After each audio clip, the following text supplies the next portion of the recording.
मैं मोबिन अंसारी अंसारी क्लासेस से आज पहली बार 11th क्लास के लिए हिस्ट्री का वीडियो बना रहा हूं और पहला चैप्टर है लेखन कला और शहरी जीवन।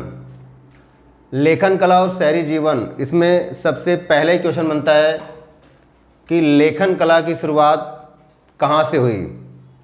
तो लेखन कला की शुरुआत और शहरी जीवन की शुरुआत मेसोपोटामिया से हुई।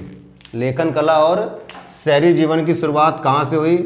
तो मेसोपोटामिया से हुई, मेसोपोटामिया। तो ये पहला क्वेश्चन हो गया कि लेखन कला और शहरी जीवन की शुरुआत कहाँ से हुई? तो मेसोपोटामिया से।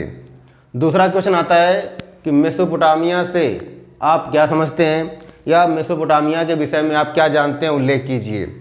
और चूंकि चैप्टर का हमें जो इस चैप्टर में मूल रूप से मेसोपोटामिया के बारे में पढ़ना है, उसकी उपलब्धि के बारे में पढ़ना है, मेसोपोटामिया किस लिए प्रसिद्ध है, ये सब पढ़ना है। तो ये सबसे इम्पोर्टेंट क्वेश्चन हो जाता है कि मेसोपोटामिया के विषय में उल्लेख कीजिए। तो मेसोपोटामिया जो यूनानी भाषा के, मेसोपोटामिया यूनानी भाषा के दो शब्दों से मिलकर बना है। मेसोपोटामिया यूनानी भाषा के दो शब्दों से मिलकर बना है। पहला है मेसोस, पहला है मेसोस और दूसरा है पोटैमोस, पोटैमोस। मेसोस का अर्थ है मध्य, मेसोस का अर्थ है मध्य और पोटैमोस का अर्थ है नदी। अर्थात मेसोपोटामिया इराक की दो नदियों के बीच के क्षेत्र को कहा जाता है। मेसोपोटामिया इराक के दो नदियों के बीच के क्षेत्र को कहा जाता है। अब ये दो नदियां कौन कौन सी हैं? तो एक का नाम है दजला और एक का नाम है फरात। और हम जब मैप में देखेंगे तो दजला ये ऊपर से नदी आती है और फरात ये नीचे से आती है। तो ये बीच वाले पूरे क्षेत्र को कहा जाता है मेसोपोटामिया। तो एक बार दोबारा सुनना है क्वेश्चन कि मेसोपोटामिया से आप क्या समझते हैं, तो बताना कि मेसोपोटामिया यूनानी भाषा, अगर एक नंबर क्वेश्चन आ जाए तो सीधा आएगा कि मेसोपोटामिया किस भाषा का शब्द है। तो मेसोपोटामिया यूनानी भाषा का शब्द है और यूनानी भाषा के दो शब्दों से मिलकर बना है। एक का नाम है मेसोस और दूसरे का नाम है पोटैमोस। मेसोस का अर्थ है मध्य और पोटैमोस का अर्थ है नदी।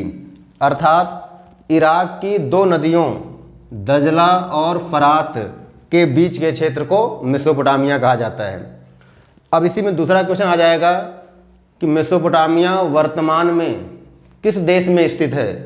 तो मेसोपोटामिया वर्तमान में इराक में स्थित है। मेसोपोटामिया वर्तमान में इराक में स्थित है। अब दूसरा क्वेश्चन, ये आपके दो क्वेश्चन हो गए। पहला क्वेश्चन कि लेखन कला और शहरी जीवन की शुरुआत कहाँ हुई, तो मेसोपोटामिया में हुई। दूसरा क्वेश्चन कि मेसोपोटामिया के विषय में आप क्या जानते हैं, बता दिया। अब तीसरा क्वेश्चन है कि मेसोपोटामिया में बोली जाने वाली प्रमुख भाषाएं क्या क्या थीं। तो नेक्स्ट क्वेश्चन है मेसोपोटामिया में बोली जाने वाली प्रमुख भाषाएं कौन कौन सी थीं। तो क्वेश्चन क्या है कि मेसोपोटामिया में बोली जाने वाली प्रमुख भाषाएं क्या क्या थीं। ये तीसरा क्वेश्चन हो जाएगा कि मेसोपोटामिया में बोली जाने वाली प्रमुख भाषाएं क्या क्या थीं। तो मेसोपोटामिया में बोली जाने वाली प्रथम भाषा, मेसोपोटामिया में बोली जाने वाली प्रथम भाषा सुमेरी या सुमेरियन थी।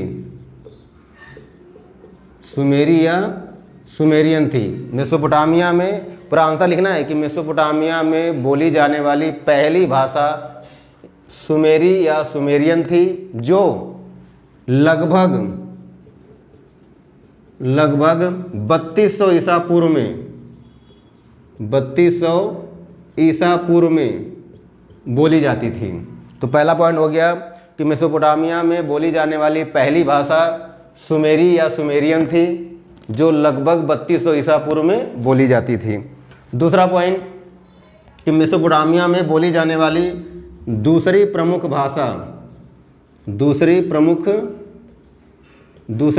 भाषा अक्कदी थी। क्या थी? अक्कदी। तो मेसोपोटामिया में बोली जाने वाली दूसरी प्रमुख भाषा अक्कदी थी, जो लगभग 2400 ईसा पूर्व में बोली जाती थी। 2400 ईसा पूर्व में बोली जाती थी। तो दूसरा पॉइंट हो गया कि मेसोपोटामिया में बोली जाने वाली दूसरी प्रमुख भाषा अक्कदी थी, जो लगभग 2400 ईसा पूर्व में बोली जाती थी। तीसरा पॉइंट कि मेसोपोटामिया में बोली जाने वाली तीसरी प्रमुख भाषा अरामाइक थी। तीसरी प्रमुख भाषा अरामाइक थी, जो लगभग 1400 ईसा पूर्व में बोली जाती थी। तो पहली भाषा सुमेरी, दूसरी अक्कदी, तीसरी अरामाइक और चौथी भाषा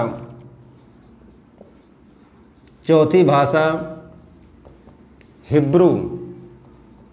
चौथी भाषा जो मेसोपोटामिया में बोली जाती थी उसका नाम हिब्रू है, जो लगभग 1000 ईसा पूर्व में मेसोपोटामिया में बोली जाती थी। और आज भी इराक के कुछ शहरों में या कुछ क्षेत्रों में हिब्रू भाषा बोली जाती है। तो मेसोपोटामिया में मुख्य रूप से ये 4 भाषाएं बोली जाती थी। नेक्स्ट क्वेश्चन है कि मेसोपोटामिया के विषय में जानने के प्रमुख स्रोत क्या क्या हैं। तो नेक्स्ट होगा कि क्वेश्चन कि मेसोपोटामिया के विषय में जानने के प्रमुख स्रोत क्या क्या हैं।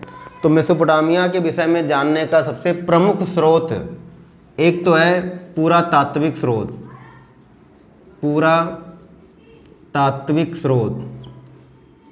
पुरातात्विक स्रोत का अर्थ है कि ऐसे स्रोत जो ज़मीन की खुदाई से प्राप्त हुए हैं। अब पुरातात्विक में सबसे पहले क्या आएगा? इमारतें।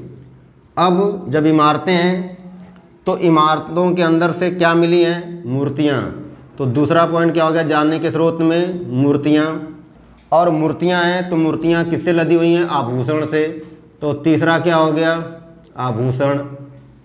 ठीक, इसके बाद कब्र, बहुत सारी कब्रें मिली हैं।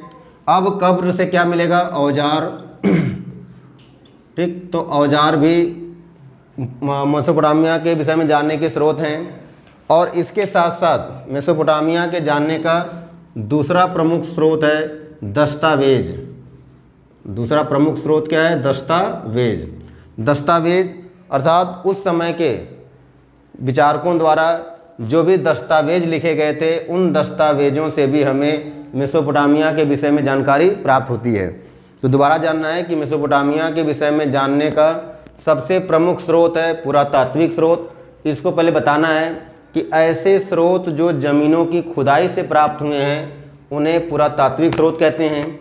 अब इनमें क्या क्या मिला? तो इमारतें। अब इमारतों के अंदर बहुत सारी क्या थी? मूर्तियाँ। और इन मूर्तियों में आभूषण पहने हुए थे, तो आभूषण।